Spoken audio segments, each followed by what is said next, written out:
Network, Dr. Ruth Anderson here for this very special event. Reba Linker is a longtime friend of us here at Enlightened World Network, and she wants to share some information with you today. And this is called Easy Peasy Manifesting with 2 super simple techniques. Reba, I'm thrilled to have you here with us. Oh my goodness, it's so beautiful to be with you again. And I am so grateful for everyone who's here with us today watching. I'm so grateful for the work that you've been doing. I sort of dropped out for a couple of years and you have just kept moving forward, sharing this really important energies and really important information with the world. And you really deserve so much gratitude for the work you do. Oh, well, thank you. Well, so tell us, what are you wanting Yes. to share with us today? Okay, so I wanted to share about manifesting. I was very blessed and I had a wonderful spiritual teacher, I would say like a guru, very young in my life. And I think it was the late 80s, early 90s, this is way before The Secrets, way before all this sort of popularization of the idea of manifesting, she taught us about manifesting. And, it sounded to me back then, it was like so different, so wild. And I got very excited about it. And I wanted to share those 2 techniques that she shared with us because I found them to be very powerful. And they're also very simple. I've heard manifesting is a very rich topic and has many, many angles and sides to it. And I've heard manifesting described in very beautiful but complex ways. You're sending ideas out to the moon and they're bouncing back, and it's all these things are happening. And my teacher Shanta's explanations were so perfectly simple that I think that they're just very, very user-friendly. Let's put it that way. Before I begin, just a tiny little preamble of there's many paths to enlightenment. This is Enlightened World Network. And, manifesting isn't the only path. There's a path of simplicity, of being content with what you have, of not having desires. And that's a beautiful path. And there's a lot of intersections, by the way, as strange as it may be. But there's also this path of manifesting desires and expressing your desires in this world so that they come out of thought form into manifest reality. And that's the point of view I'm taking today. I feel like our desires are wonderful, wonderful tools, not just in expressing who we are and expressing our personality and expressing our preferences, all of which is so very valid and beautiful, but it also, where was I going with this? It gets us off the couch. Sometimes we want something so bad that if we didn't have that desire, we wouldn't be active. If we didn't think, I want a better life, I want a better job, I want to find a life partner, I want to be rich, I want to have these abilities, all these things motivate us. And always in manifesting, it's not about the thing itself, I think, in the end. It's about the learning along the way. So something in our soul tells us, get up, achieve this. And along the way, we have the experiences and we learn the lessons that we are here to learn in a spiritual sense. So I'm going to just start, that said, with the first technique. And the first technique, ta-da, fanfare, please, is OTB. Order, thank, believe. And it's kind of a funny 3 letters because in New York at the time when I was studying with Shanta, there was something called off-track betting. So every time you'd go on the subway or you take a bus, there's OTB, OTB. So I was getting great reminders everywhere I went. So order, think, believe. And it is that simple. You order you give thanks, and you believe that it is so. It's very simple.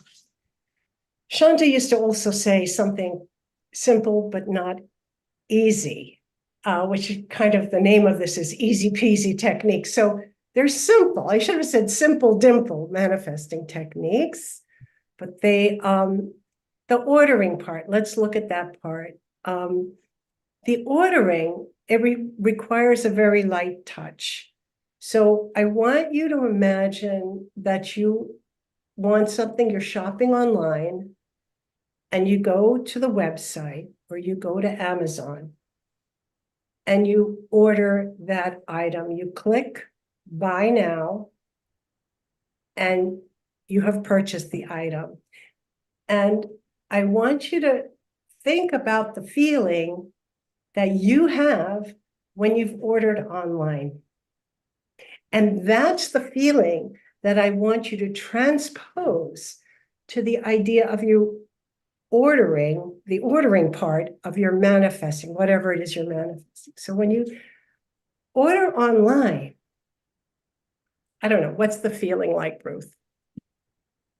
Like I have it. Like you have it. I already Right. have it. Yeah. It's a it's a thing that's very there, but it's almost not there. You don't need to stress about it. You don't need to worry about it. You don't need to grasp it. Like, buy now, buy now, buy. You have clicked that button, and there's a feeling of contentment that you did this. It has happened. It has taken place. And that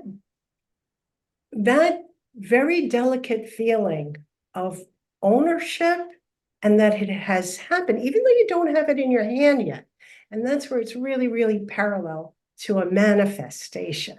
You don't have it in your hand necessarily, but you know it is on its way, and you know it will be there soon, and you're excited, you're happy, whatever about it. So it's almost like in theater, they call it suspension of disbelief, where you, for manifesting, because of course, you know, when you do it on Amazon, you trust and you know it. You don't have to think about it. But when you apply that to manifesting, you have to almost have a theatrical suspension of disbelief and pretend as if you ordered it on Amazon. So everybody can just close their eyes for just a minute and think about that feeling that they have the last time that they clicked that buy now button, and just try to identify that feeling and put it in your pocket so that you can recall that feeling, that simple but very sure feeling that you have when you've clicked buy now. And that is what you have. And then the other part, thank. You give thanks because you are working with the universe. So you're giving thanks. You're actually in partnership with the universe in a manifestation. And it's a simple thing. It doesn't need to be fancy, but it's just that happiness you feel that the thing that you desire is coming into your life. You give thanks for that. And the belief part, we've actually already discussed. So that is the first technique. And I promised it would be pretty easy. And I think it is. But it takes a little bit of skill. And that is where the second technique comes in, because that's the what of it. But then there's the how of it. And the second technique is even simpler than the first technique. And the second technique, in my teacher's words, were the concept, the technique of gentle thought. Gentle thought. And this is the how we do this. There's a beautiful poem by Muriel Rukeyser. It's from Elegy and Joy. I'm going to read one of the stanzas of the poem. Nourish beginnings, let us nourish beginnings. Not all things are blessed, but the seeds of all things are blessed. The blessing is in the seed. So, what does that say to you? The blessing is in the seed. That's beautiful. I've got a question, and I don't know that I can get off of my question. Please. Here I'm so happy to converse. Yeah, so a couple of different thoughts, and then I know you'll get more into the gentle thought, but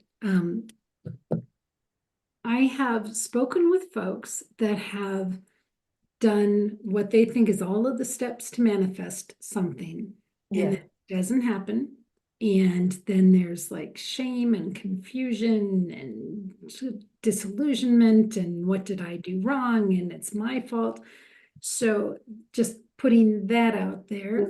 And another piece of, so what if that's not my path to have that, whatever that is? And I know that we're not always manifesting things, but I think a lot of times people go to thinking things.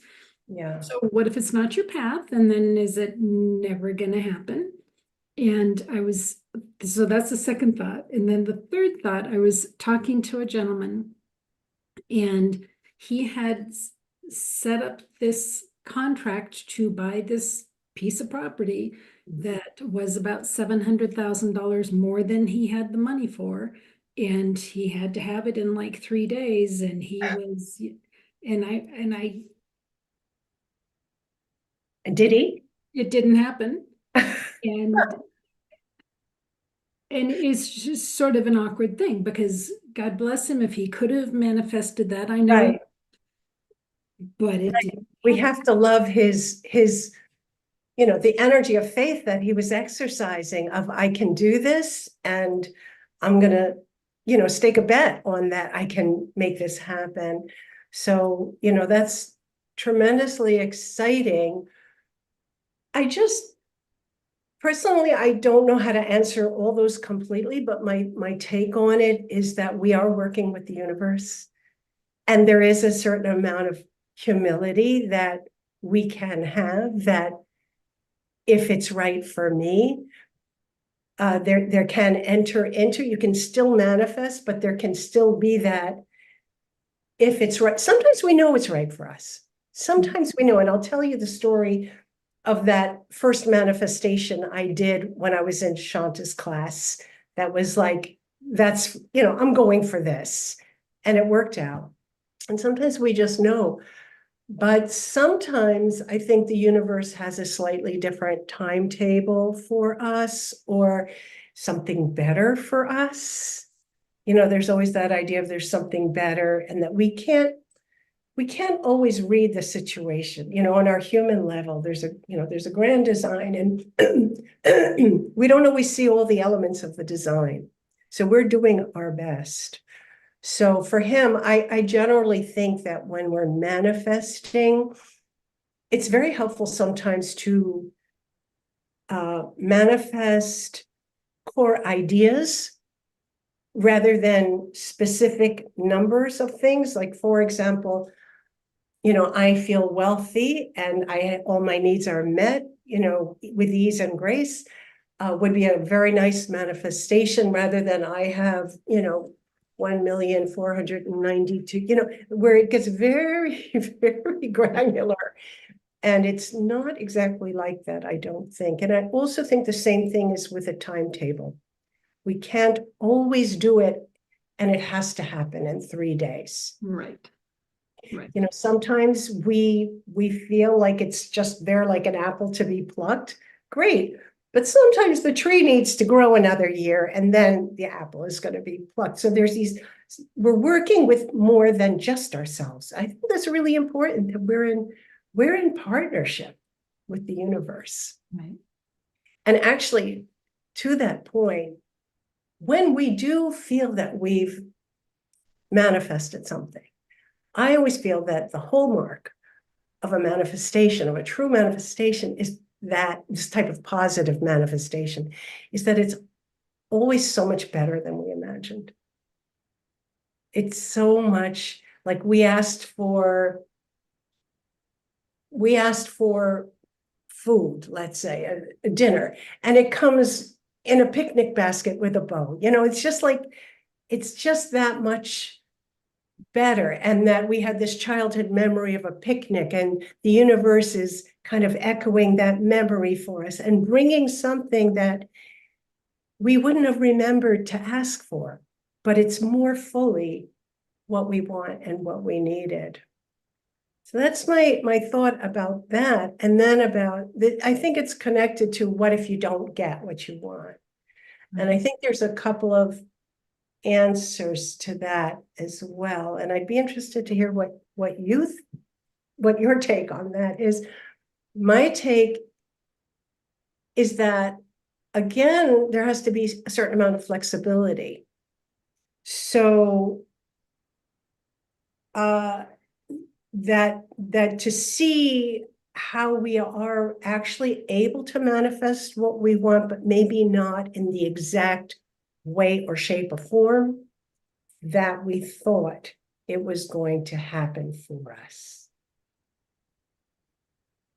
So I'll take an example from my young life.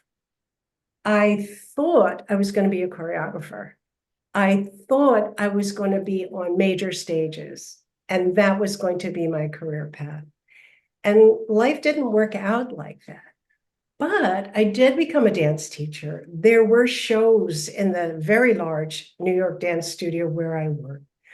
I was performing. People were applauding. They were seeing my work. So I felt when I began to do that, because I had taken a big detour away from dance and I came back, I felt like the universe was applauding. Like, you're doing it. It's Right. not the original program, but you're doing it. So that's one thing. Or that, like, oh, I want love, and it has to be a partner, and it has to be a man, and it has to be this, like, there's a lot of opportunities for love. And sometimes, instead of focusing on it, it has to come this way, only this way. That's what I want. To open up to, I'm surrounded by love. I'm sharing love with the children, with the young people, with the bus driver, with the good friends. So that's one answer to that. What would be your take on those types of situations? It's really interesting, Reba, because I too have had life goals, or what I thought was a life goal. And then it kind of went a little sideways. But what I think is that when I put myself in the space of connecting with spirit, then I get a particular kind of vision or idea of where it's going to go. And to me, those are much easier to make happen because it's in alignment with my higher self, with my creator, with spirit. So those things come together very easily. But if I'm just standing in ego and not connected to my higher self, and I think, oh, I want this thing or that whatever, those things don't come through for me. Yeah. So I think for me, it's about standing in alignment. In alignment, and that this is yours and this might not be yours. And that's a really interesting thing. I mean, yeah, I think that's a really valid, and it's a sensitivity. And that has to be developed. And sometimes you have to learn by bashing forward. Like, I'm going to be a CEO, and you push. And maybe you get there and you realize that maybe there's a teaching there. Maybe you'll be a fantastic CEO, or maybe you'll learn that that's not going to really satisfy you. So sometimes we do pursue things that are not ours, highest, best, but they're parts of our learning too. But if you can identify what's more of a goal that is aligned spiritually, then I agree. I think it opens the door. And I think if you feel aligned spiritually, then even if the path is difficult and there are obstacles and delays, there's a clarity about where you're going. And that, of course, is priceless. Yeah. So there's that part about being spiritually aligned can't be emphasized enough. Let me return to the gentle thought. Yes. Gentle thought is just what it says it is, gentle thought. The reason that I recited that poem is that every seed is perfect. So our manifesting idea, let's say it has a perfection in it. And that seed has to, not every plant is perfect, but the seed is perfect. And we have to hold that seed in an environment that's going to allow it to flourish. And that is what gentle thought does with your manifesting idea. So with a seed, if it's hasn't sprouted, we don't dig it up and pull it up and take a look. Is it developing its roots yet? That will kill the seed. So the same thing with manifesting, it's that when those doubts come up, and they do come up, or the questions, where is it? It should be here by now. Why isn't it here? All those things, a gentle thought just has to push them to the side. And I feel like the action, it's almost like cleaning the counter. Okay, somebody's going to put a cup down. No, that goes in the sink. Just keep clearing the counter. There's crumbs. No, we don't want those little crumbs of doubt. We're not going to think about it. We're just going to gently sweep them off the counter, throw them away. And you just keep gently, but not, oh, darn it, here it is. The more stress, the more, so it has to be so gentle, like just keep cleaning the counter. And that is the how of it. And that is the part where my teacher would say simple, but not easy.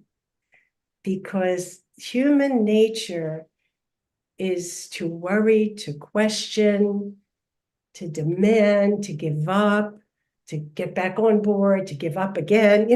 Human nature is very up and down. And gentle thought requires the focus. No, this counter is going to stay clean. And I'm not going to allow other things to disturb the seed or to disturb the cleanliness of the counter. So with that, I'll tell you the story of when my teacher first taught us, unless you have anything you'd like to add at this moment. I'll go there after your story. Okay, so she taught us about manifesting, and she said, before our next class, we met on Tuesday nights, and she said, before the next class, I'd like you all, if you want to try to manifest $100. And it has to be an extra $100. It can't be that someone owes you 100 and you went and you collected it and there's your, it has to be an unexpected 100. It has to be, it can be in money or in kind. Somebody can take you out to a very fancy dinner. That can be your $100. It can count. But it has to be an extra 100. And for some reason, I was a student, I was not rich, but for some reason, and this is what, like when this is for me, the thought came in, that's too little. I'm going to ask for 1,000. Yeah. And then another thought came in, that's too little. I'm going to ask for 10,000. And again, I wasn't rich. It wasn't that $100 would have been nothing or $1,000 would have been, that would have been a lot of money. But for some reason, my soul spoke up. I want to ask for 10,000. And somehow the week passed and I put it, I did the order, think, believe. And I remember being at work was it Monday? I think it was Monday. And I remember I was at a board, we were planning a project and we were using a green board, blackboard.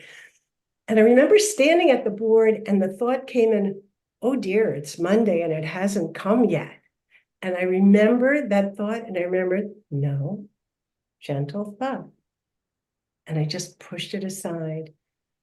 And then that day, a little later, I got a phone call that I had won a raffle to an all expense paid trip for two to Australia worth $10,000. And it blew my mind. Safe to say, I fell down on the floor and started screaming and made a total, they were like, are you okay? And yeah, so that's how it happened. But I just remember almost physically doing the gentle thought process, putting that to the side. So that was like an amazing thing. And the other sort of the hallmark that I felt, or the thing that meant the most to me, because this was an exercise with my spiritual teacher, the thing that meant the most was not the money or the trip, which was great and better than I could have asked for. Like I said, that better than I could have thought of, but just that connection that I felt, like I put the thought out and that it was answered, that there was this presence that I was connecting with. And that was the really, really exciting part of it. That was even greater than the thing itself. The thing itself was the cherry on top, but the thing, the connection was just overpoweringly wonderful. So that is my story of how that technique worked for me. And it can work for you too, for everyone here, not just talking to Ruth. No, I think that's interesting. Where my mind went when you were talking about planting the seed, and then you're going, is this doing anything? And, pulling it up to see if it's got roots. I did a lot of gardening this summer, which was new to me. And I love hydrangeas. Now you're back east, so hydrangeas to you are like dandelions to us. Yeah. We can't grow them out here gracefully at all. But darn it, I was going to try. So I bought 3 of them and planted them in the wrong place. Too much sun. Yeah. And at one point this summer, I thought, if I keep them here, they're going to die. So I did unplant them and found a better location for them and replanted them and very carefully nurtured them. And they're all doing great where they were replanted. So I was thinking sometimes I think we need to be willing to go, yeah, that's what I was asking for, and I need to tweak this a little bit. Yeah, for sure. I think that there's so many, it's a great story. And it comes down to that flexibility again. There's this very cliche phrase, a chain is as strong as its weakest link. And sometimes when we're manifesting or when we're creating a business or when we're doing anything, there's many pieces. And we have to get them all right. So you could have 9 out of 10 right, but if that 10th one is weak, then you have to tweak it. Like you brought the right species of hydrangea, you're watering it sufficiently, you gave it the kind of soil that it likes, but the placement wasn't exactly right. So, there's a lot, and, it's really nice that you figured out what was the missing link for you for that project. And sometimes, it's hard to figure out, but all those links have to be right in order for that chain to hold.